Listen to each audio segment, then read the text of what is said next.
Irmãos, graça e paz. Eu estava conversando com o irmão Walter ali atrás. Não que pastor fica conversando com o diácono na hora do culto, né? Foi uma frase só, né, meu irmão? Eu falei, irmão Walter, daqui de trás dá a impressão que a igreja está cheia, lá da frente dá a impressão que ela está vazia. Então eu acho que a gente vai começar a botar o púlpito lá atrás. Vamos pregar de lá, vocês de costa para cá, né? Brincadeiras à parte. Irmão, semana que vem então é aniversário da igreja. Eu convido pessoas para estarem aqui. Você já recebeu o convitinho lá. Essa semana foi uma semana corrida. Normalmente as semanas são corridas, não é? E ontem nós tivemos o privilégio de celebrar o casamento de um casal de amigos nossos, conterrâneos, gente que cresceu com a gente, agora os filhos já estão casando e a gente vai vendo o ciclo da vida seguindo. Foi um momento muito bom estar ali, mas eu estou dizendo isso para falar que já eram quase 9h30 da noite, meu telefone começou a vibrar. Tinha tanto barulho, que agora já era a hora da janta, que eu pensei que não é meu telefone. Resolvi checar, era o pastor Lierte me ligando. Falei, gente, o pastor Lierte tinha ligado 2 vezes. Se o pastor Lierte está me ligando nessa hora da noite com tanta insistência, com certeza é um pneu furado, eu vou ter que atendê-lo. Mas não era melhor do que o pneu furado. Lierte falou comigo assim, Danilo, o doutor Clayton está aí, você não quer que ele pregue na igreja amanhã não? Ele falou, meu irmão, essas coisas a gente não rejeita não, né? Tem que receber a bênção. Quer convidar o doutor Clayton que veio aqui à frente? Nós vamos ter o privilégio de receber esse homem de Deus. Na verdade, nós estamos conhecendo ele juntos, porque eu conheci ele hoje também pela manhã. A gente trocou mais ou menos isso. A gente trocou algumas mensagens ontem à noite e ele se disponibilizou a vir. Para nós é um privilégio ter o irmão aqui. Eu vou deixar ele se apresentar, porque na verdade ele se conhece melhor do que eu acabei de conhecê-lo, né? Ele vai falar um pouco dele mesmo, vai ministrar para nós nessa manhã. Quero que o seu coração esteja aberto, receptivo. Quero que você preste assim, atenção na pregação como você nunca prestou. Sabe por quê? O Dr. Clayton tem um contato muito forte com os europeus. E é o primeiro contato dele aqui na América. Então nós temos que causar uma boa impressão para ele querer voltar. Então vamos cooperar com isso aí. Ontem ele veio por causa do Instituto Bíblico que aconteceu lá em Framingham ontem. Então já a boa impressão Framingham já causou. Agora é a nossa parte, nossa vez de contribuir também. Meu irmão, vamos orar e que Deus possa te usar e como Ele tem usado. Pai, obrigado por esse privilégio. Usa o teu servo como o Senhor tem usado. Que todos nós estejamos com o nosso coração receptivo. E que a tua palavra entre, penetre e faça morada nas nossas vidas. Que ela nos transforme para que nós sejamos mais parecidos com o Senhor. No nome do Senhor Jesus. Amém. Deus abençoe. Obrigado, pastor. Queridos, que alegria poder estar com vocês nesse dia, poder conhecer essa igreja, saber que tem tantos brasileiros por aqui na América. Ontem lá em Framingham, passando, indo em alguns lugares lá, o que se ouvia era gente falando português em todo lugar, e isso me alegrou muito poder ver também esse pessoal envolvido em igrejas, plantando igrejas aqui nesse lugar, e para mim é uma alegria poder estar aqui com vocês, e já quero de antemão, já que domingo que vem é o aniversário, então quero parabenizá-los pelo tempo que vocês já estão aqui, pelo ministério que vocês fazem aqui nesse lugar, e que vocês possam fazer muita diferença aqui nessa cidade, levando outras pessoas a conhecer o Evangelho também, né? Vou fazer uma rápida brincadeira, né? O pastor falou da questão de que o pessoal senta mais profundo, né? Eu vi uma vez um pastor que criou um mecanismo na igreja muito interessante, né? Ele criou uma espécie de esteira nos bancos da igreja, onde o pessoal sentava lá no fundo, né? Ele só apertava um botãozinho, os bancos iam vindo para frente, né? E iam chegando nas primeiras fileiras aqui, né? Só que ele tinha um membro que era engenheiro, né? E ele foi mais perto do pastor e ele criou um outro mecanismo, né? Ele criou um alçapão embaixo do púlpito, né? Sempre que a pregação não era muito boa, ele só apertava um botãozinho e o pastor sumia no púlpito ali, aí desativaram os dois sistemas para não dar nenhum problema, né? Brincadeiras à parte, eu sou Clayton Kuntz, descendente de europeus, né, como já foi falado. Meus pais já são 3ª geração no Brasil, eu sou a 4ª geração no Brasil lá. Sou pastor batista, membro de uma igreja na cidade de Ijuí, no Rio Grande do Sul, não Chuí. Chuí é a última cidadezinha lá caindo fora já do Brasil, lá no final do Rio Grande do Sul. Ijuí fica ali perto de Passo Fundo, Santa Maria, naquela região. E ali eu já estou há mais de 20 anos, tenho um seminário onde eu fiz meu curso de teologia e agora já há 20 e poucos anos professor dessa instituição e há 9 anos também diretor dessa uma faculdade já com 55 anos de existência, curso reconhecido pelo Ministério da Educação. Está por sair agora o nosso credenciamento para EAD, né? O LIERT, que é cheio de projetos, né? Vamos botar um polo aqui em Boston também, né? Para que alunos daqui possam fazer o curso de teologia lá e fazer as suas provas no polo aqui. Quem sabe sai alguma coisa interessante aí também nesse sentido, né? Na nossa cidade eu sou co-pastor numa igreja que tem aproximadamente 600 membros, estamos num colegiado de pastores ali. Eu, pelo trabalho na faculdade, então não dá tanto tempo, mas a gente coopera ali numa igreja também, né? Fui convidado pela convenção aqui da Nova Inglaterra para participar de uma conferência bíblica que aconteceu ontem lá em Framingham e tratei ali de um tema sobre parábolas, né? Era uma conferência bíblica, eu tratei desse tema das parábolas e como é que Jesus ensinou através das suas parábolas. Eu quero nessa manhã compartilhar com vocês um pouquinho sobre isso. Vou pedir que o irmão coloque lá o nosso PowerPoint para facilitar o nosso roteiro, aquilo que nós vamos ver aqui para amanhã. Se depois alguém quiser dar uma olhada, aquele nomezinho que tem lá embaixo, a Faculdade Batista Pioneira, essa instituição que a gente opera e dirige lá no Brasil. Você pode dar uma olhada no site, ver o que existe lá, tem curso de pós-graduação que dá para fazer à distância, tem outras coisas também, caso alguém tenha algum interesse. Mas o tema que eu quero tratar com vocês nessa manhã é cumprindo a nossa missão. Não sei se você já descobriu qual é a sua missão, mas Deus tem uma missão para você nesse mundo. E a certeza que eu tenho disso é que se você não tivesse mais uma missão nesse mundo, Ele já teria recolhido você. Então, se você ainda está aqui, é porque ainda tem alguma coisa para fazer. Ainda tem algo que Deus quer realizar através da sua vida, nesse tempo, nesse lugar que Deus colocou você. E eu quero fazer essa reflexão através de uma parábola que é muito conhecida de todos nós, mas eu acho interessante que às vezes, mesmo nos textos mais conhecidos que a gente tem, Deus vai lá mostrando algumas coisas que a gente ainda não havia percebido. Então, abra sua Bíblia em Lucas, capítulo 10, os versículos 25 a 37. Nós vamos ler esse texto e depois queremos meditar sobre ele um pouquinho, ver o que Deus quer nos dizer. Lucas, capítulo 10, versos 25 a 37. A palavra de Deus diz o seguinte: certa ocasião, um perito na lei levantou-se para pôr Jesus à prova e lhe perguntou: Mestre, o que preciso fazer para herdar a vida eterna? O que está escrito na lei? Respondeu Jesus. Como você a lê? E ele respondeu: ame o Senhor, o seu Deus, de todo o seu coração, de toda a sua alma, de todas as suas forças e de todo o seu entendimento, e ame o seu próximo como a si mesmo. Disse Jesus: você respondeu corretamente, faça isso e viverá. Mas ele, querendo justificar-se, perguntou a Jesus: quem é o meu próximo? Em resposta, Jesus disse: um homem descia de Jerusalém para Jericó quando caiu nas mãos de assaltantes. Estes lhe tiraram as roupas, espancaram-no e se foram, deixando-o quase morto. Aconteceu estar descendo pela mesma estrada um sacerdote. Quando viu o homem, passou pelo outro lado. E assim também o levita, quando chegou ao lugar e o viu, passou pelo outro lado. Mas um samaritano, estando de viagem, chegou onde se encontrava o homem e quando o viu, teve piedade dele. Aproximou-se, fechou-lhe as feridas, derramando nelas vinho e óleo. Depois colocou-o sobre o seu próprio animal e levou-o para a hospedaria e cuidou dele. No dia seguinte, deu 2 denários ao hospedeiro e lhe disse: cuide dele.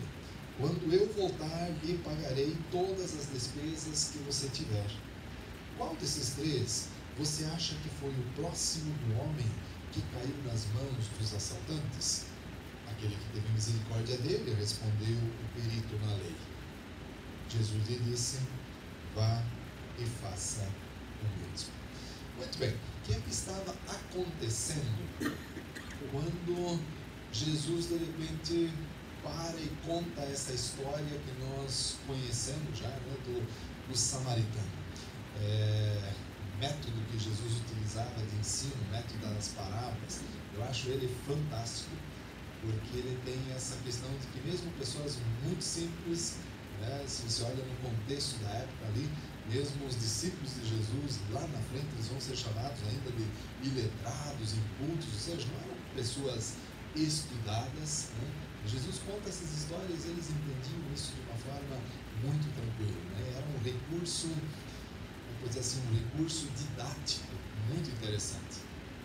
Se eu pedir para alguém, reconta para nós aí essa história que nós acabamos de ler, né? Facilmente você vai dizer, o homem estava descendo de Jerusalém para Jericó, e aí os assaltantes pegaram ele, deixaram ele quase morto, daí passou um sacerdote, não ajudou, passou um levita, não ajudou, e aí passou um samaritano, ele deu os primeiros socorros. A gente consegue rapidamente recontar essa história. É diferente, por exemplo, um texto lá dos profetas, no capítulo 8 de Romanos, a gente não consegue relembrar. A parábola não. A parábola é muito simples, né? É um enredo, uma história que você grava, aí você está lá em casa e fala, o que ele queria dizer com isso? Por que ele botou esse personagem ali? O que é aquilo?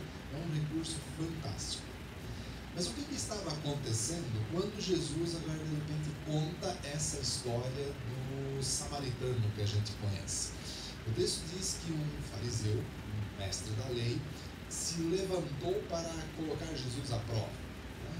A ideia é assim, vamos debater para ver quem conhece mais. Isso era muito comum naquela época. Os escribas, os mestres da lei, os doutores da lei da época iam para as praças e começavam a discutir quem conhece mais, né? Você tem toda a lei, né, de memória, conhece tudo, como é que funciona isso, né?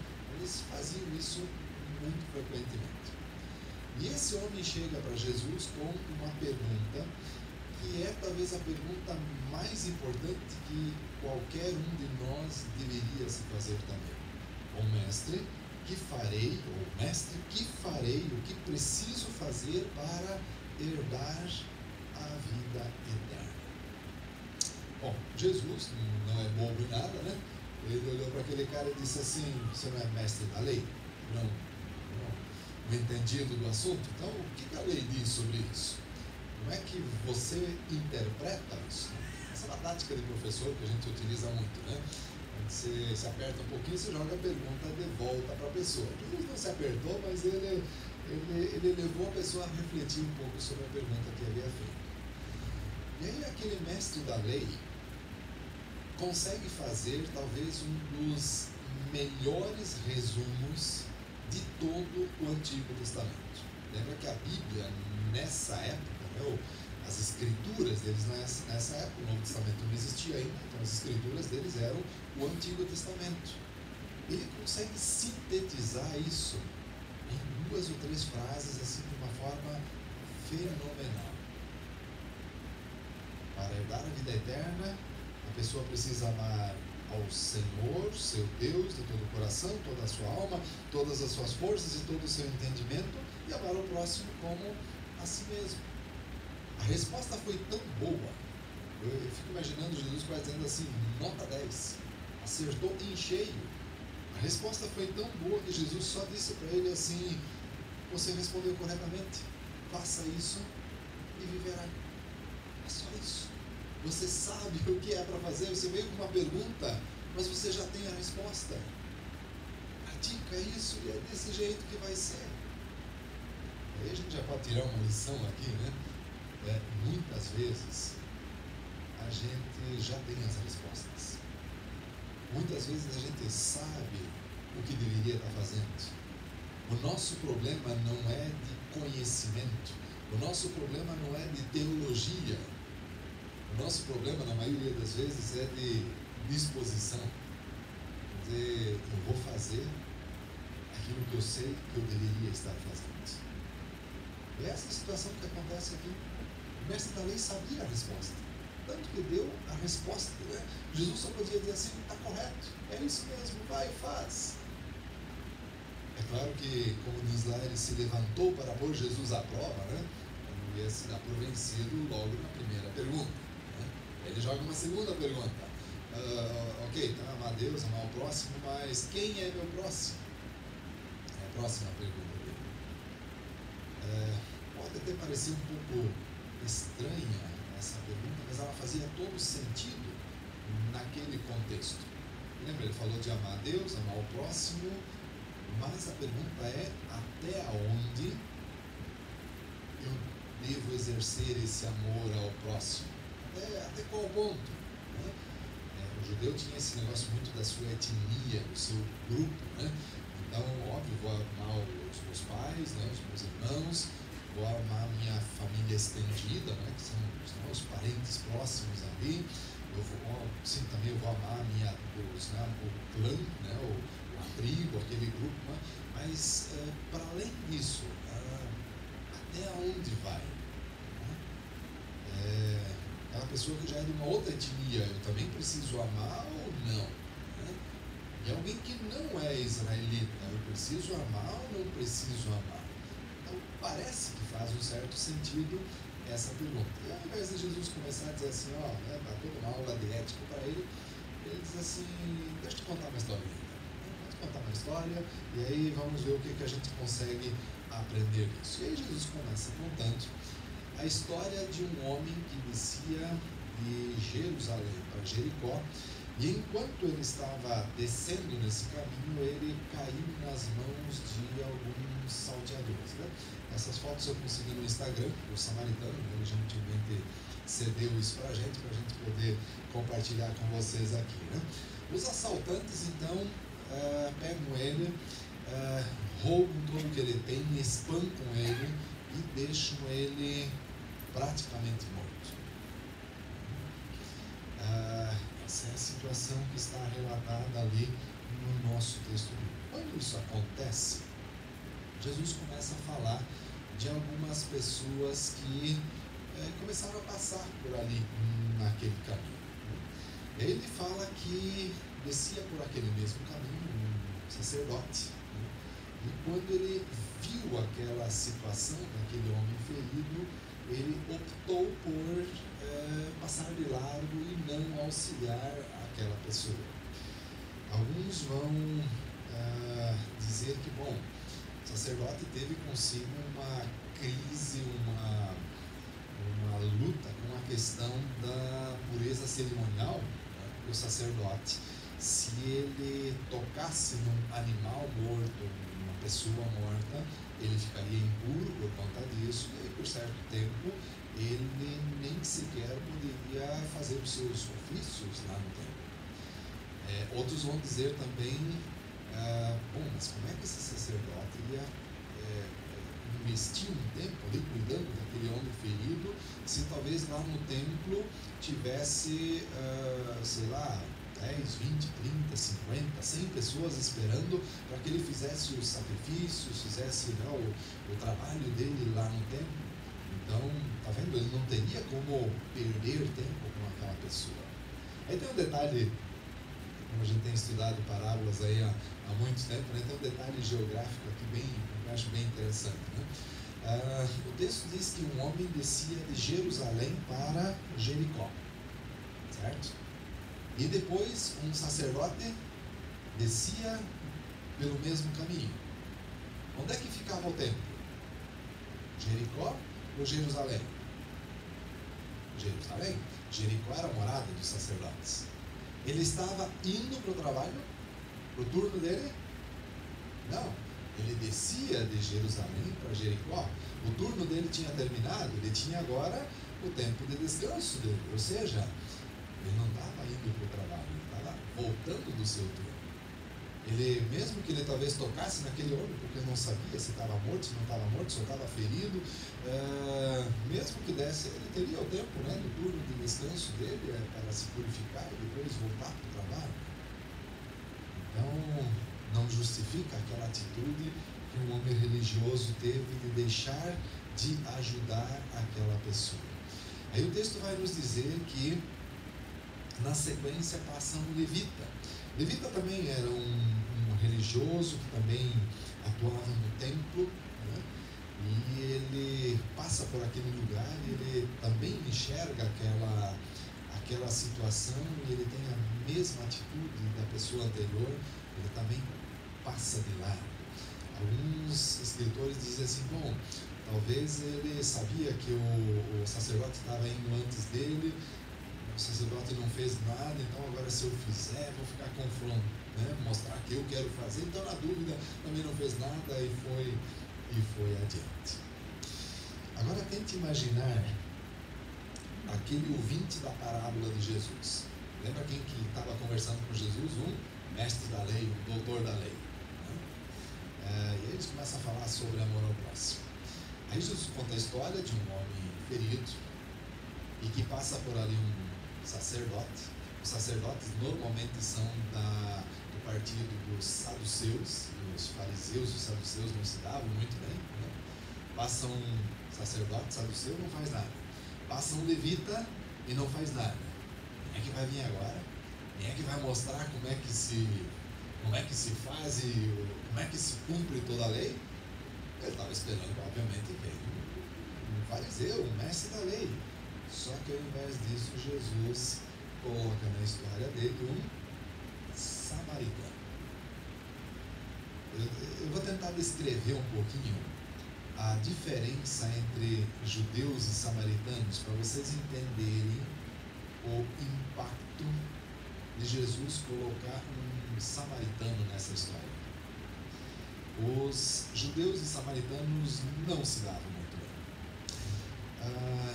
Quando nós olhamos lá no Antigo Testamento, lembra que nós temos o reino de Israel, né, as 12 tribos que vieram lá do Egito, peregrinaram anos no deserto, se fixaram, né, em Canaã. Aí tem as 12 tribos. De repente nós temos o Reino Unido, onde tem os 3 grandes reis, né? O Saul, o Davi e o Salomão, que reinam sobre essas 10 tribos. E de repente acontece uma divisão do reino. E aí fica Reino do Norte, Israel, capital Samaria, e Reino do Sul, Judá, né? Capital Jerusalém. Aí começa a andar paralelamente, enquanto você lê lá os livros dos reis no Antigo Testamento, enquanto fulano era rei em Israel, fulano era rei em Judá. E aí vai indo, né, durante anos essa situação.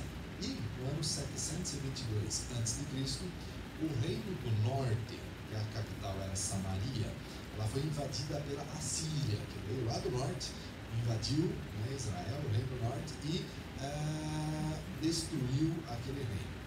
E nunca mais se reergueram, nunca mais, né, voltaram a se reorganizar de novo.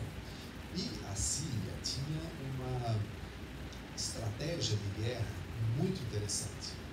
Eles misturavam povos.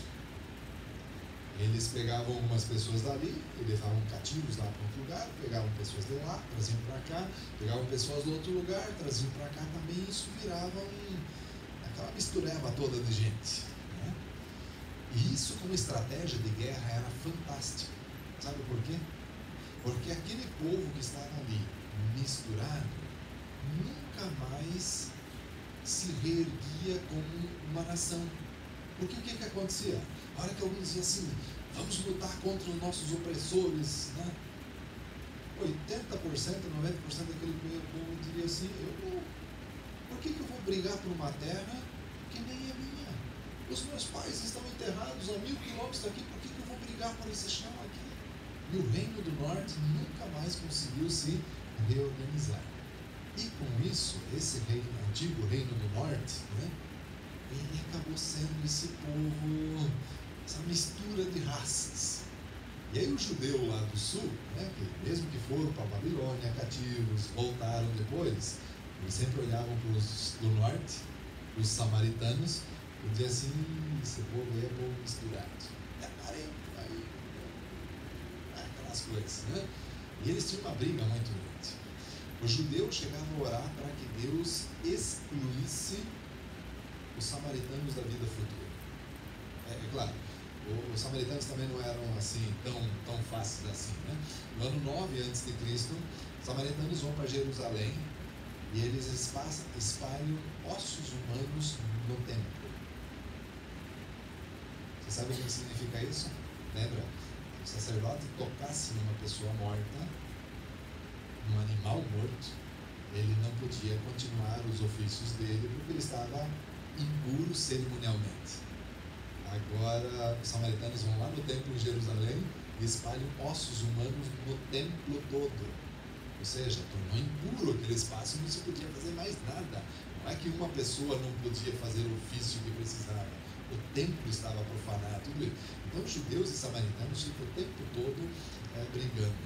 Vocês se lembram lá no livro de Atos, um pouco mais adiante, no livro de Atos nós vamos ter um momento onde Pedro e João, ali em Jerusalém, estavam no início do livro de Atos, depois eles começam a ir para as regiões vizinhas, e Pedro e João vão para Samaria, e ali acontecem conversões e tudo isso.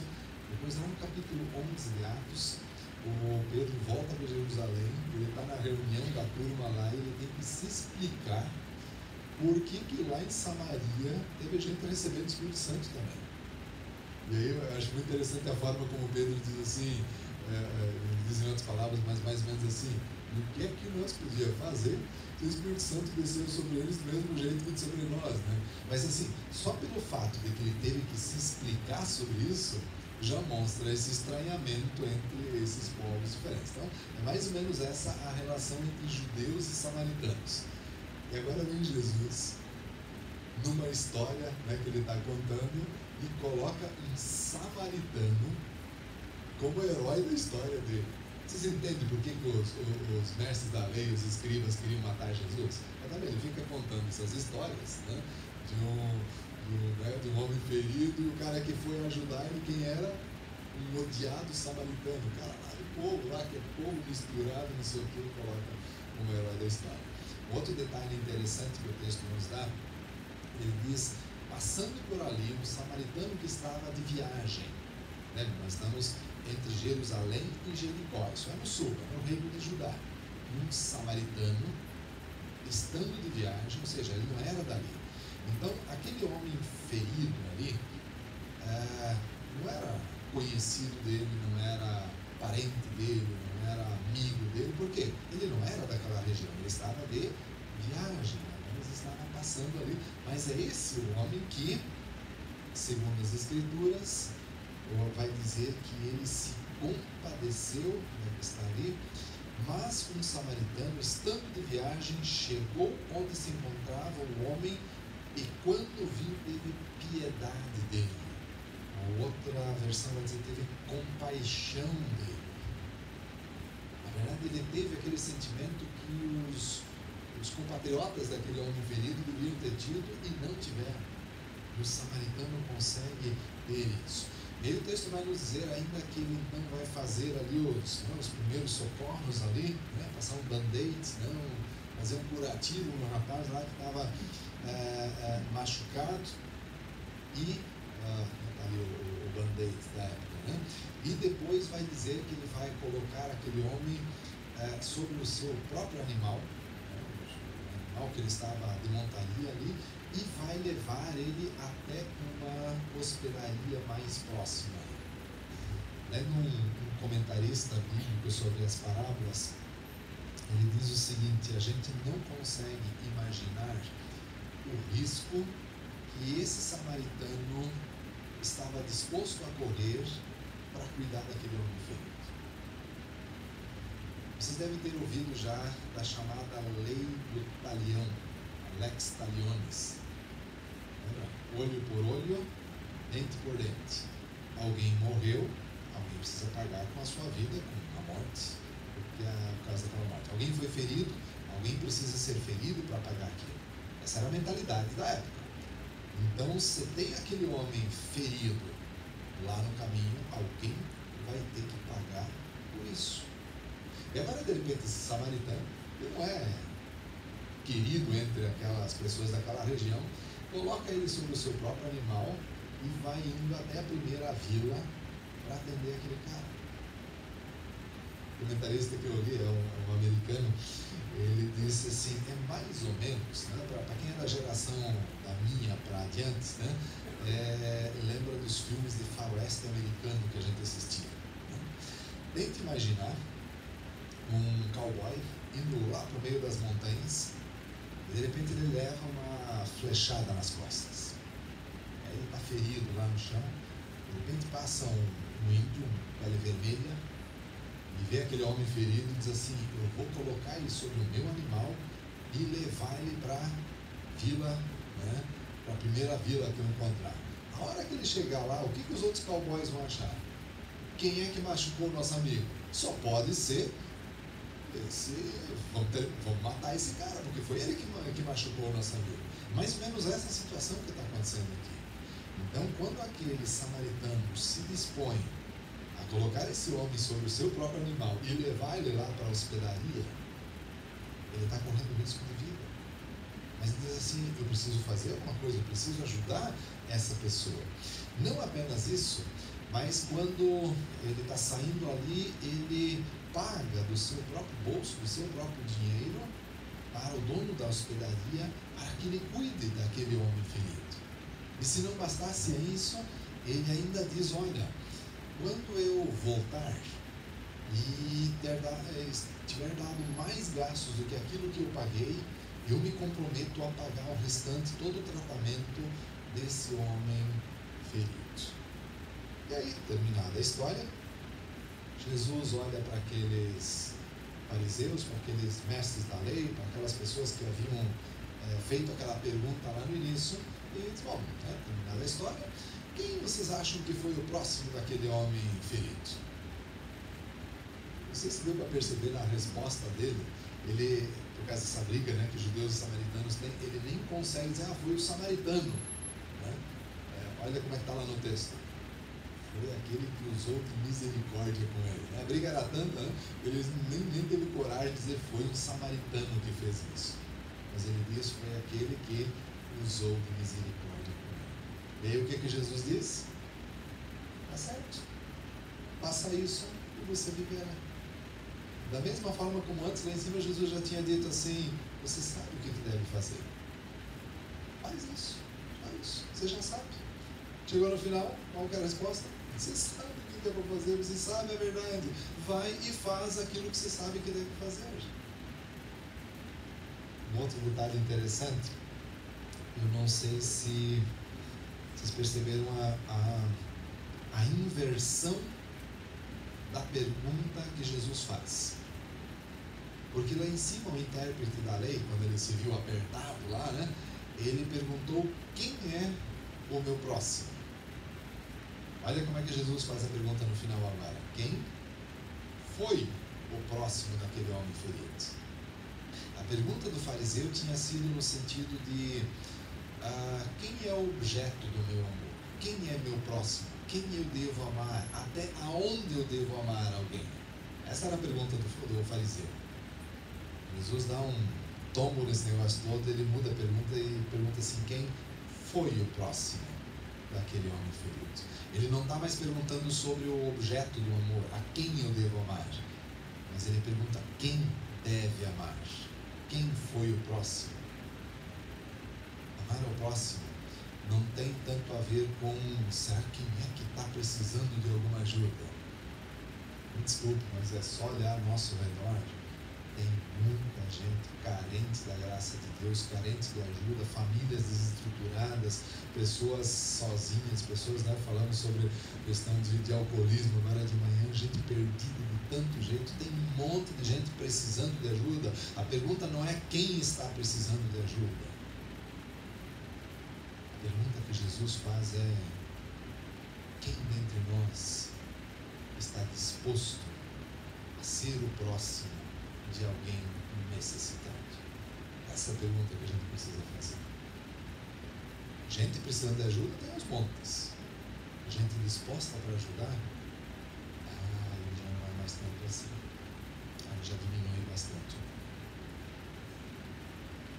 E esse homem, esse samaritano, foi alguém que dispôs da sua vida para isso. Deixa-me fazer uma rápida aplicação sobre isso. Eu diria o seguinte: nesse mundo, todos nós temos uma missão. Eu não sei qual é a sua. não sei quem são as pessoas com as quais você convive, que estão próximas de vocês, talvez no trabalho, um vizinho lá que você conheça, o cara do mercado onde você vai, colega da escola, colega dos filhos da escola, não sei. Mas tem gente ao seu redor. E gente precisando de ajuda. Você já se perguntou qual é a minha missão? O que Deus trouxe você para esse país, para esse lugar carente da graça de Deus, tanto quanto nós lá no Brasil, também tem muita gente carente que não conhece ainda o Evangelho. Por que Deus colocou você nesse lugar, nesse tempo, com esse tipo de pessoas ao seu redor? E aí a pergunta seguinte é: e o que é que você está fazendo com essa missão que Deus deu para você onde você está? O que você está fazendo com isso? Quanto tempo mais Deus precisa dar para você entender que você precisa fazer algo em relação às pessoas que estão ao seu redor? Quando a gente olha essa situação toda, nós vamos ver que existem diferentes tipos de pessoas que reagem de formas diferentes quando recebem uma tarefa, recebem uma missão. O primeiro grupo de pessoas são aquelas pessoas que fazem o contrário do que deviam fazer. Fazem o contrário do que deveriam fazer. E nessa parábola elas são representadas por aqueles assaltantes que estão lá no início. Lembra qual é o tema que se está tratando? Amar a Deus e amar ao próximo. A regra é: ame o seu próximo. Como é que os assaltantes cumpriram o mandamento de amar o próximo? Arrebentaram o rapaz lá, né? Deixaram ele quase morto, roubaram o que ele tinha, espancaram ele. Não é uma boa demonstração de amor isso, né? Qual que é a ideia aqui? Eles fizeram o contrário do que deviam fazer. E assim tem gente no nosso meio também. Às vezes dentro da igreja. A regra é: se perdoem uns aos outros. Meu cara, arruma encrenca com todo mundo. A regra é: seja amável com seus irmãos, né? Não fale mal de seus irmãos, não arrume encrenca com os outros. O cara não só um dedo, mas dá o braço inteiro para arrumar encrenca com os outros. Faz o contrário do que deviam fazer.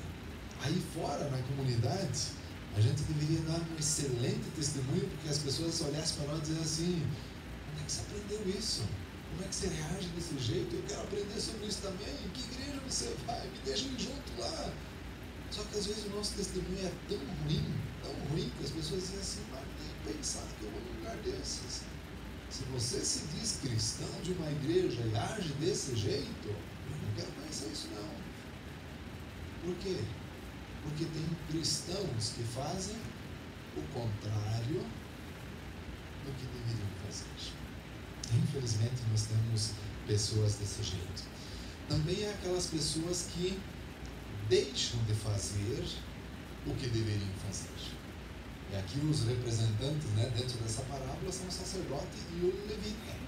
Duas pessoas religiosas que conheciam a lei, que conheciam o que deveriam fazer, conheciam o mandamento de amar a Deus e amar o próximo.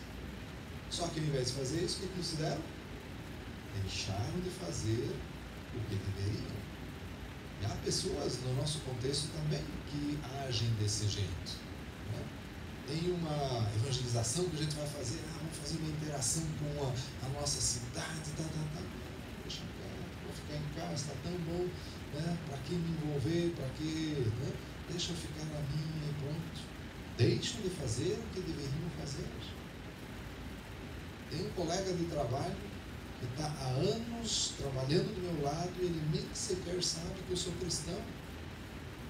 Deixa de compartilhar, de falar para outra pessoa. Tiago, na sua carta, ele vai dizer o seguinte em Tiago 4:17, se não me engano: aquele que sabe que deve fazer o bem e não faz, nisso está pecando. Às vezes a gente acha assim: não, pecar é roubar um banco, é matar alguém. Não. O que Tiago diz?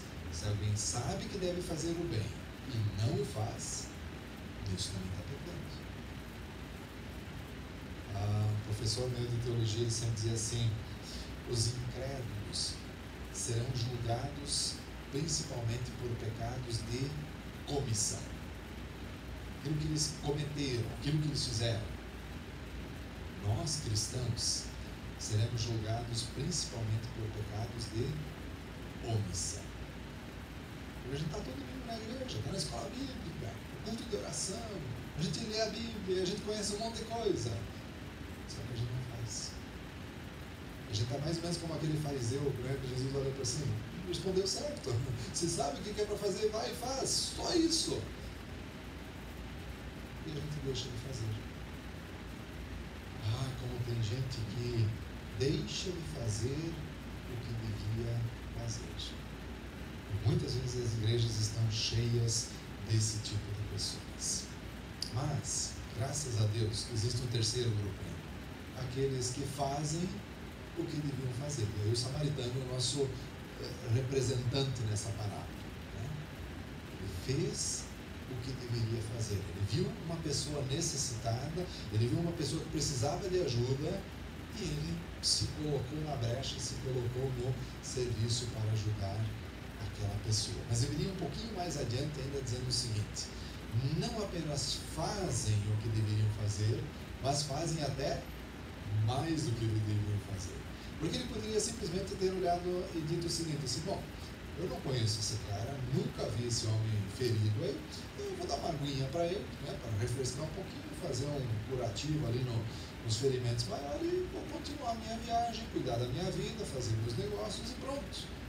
Não, ele faz um atendimento completo. Ele não faz só um curativo, ele coloca aquele homem sobre o seu próprio animal, ele leva ele até uma hospedaria para que ele seja cuidado, ele paga do seu próprio bolso, ele está disposto a correr risco de vida por cuidar daquele homem, ele se compromete de quando voltar, se deu mais algum gasto, terminar de pagar o atendimento daquela pessoa. Sim, infelizmente, a gente tem dentro das nossas igrejas também pessoas como esse samaritano.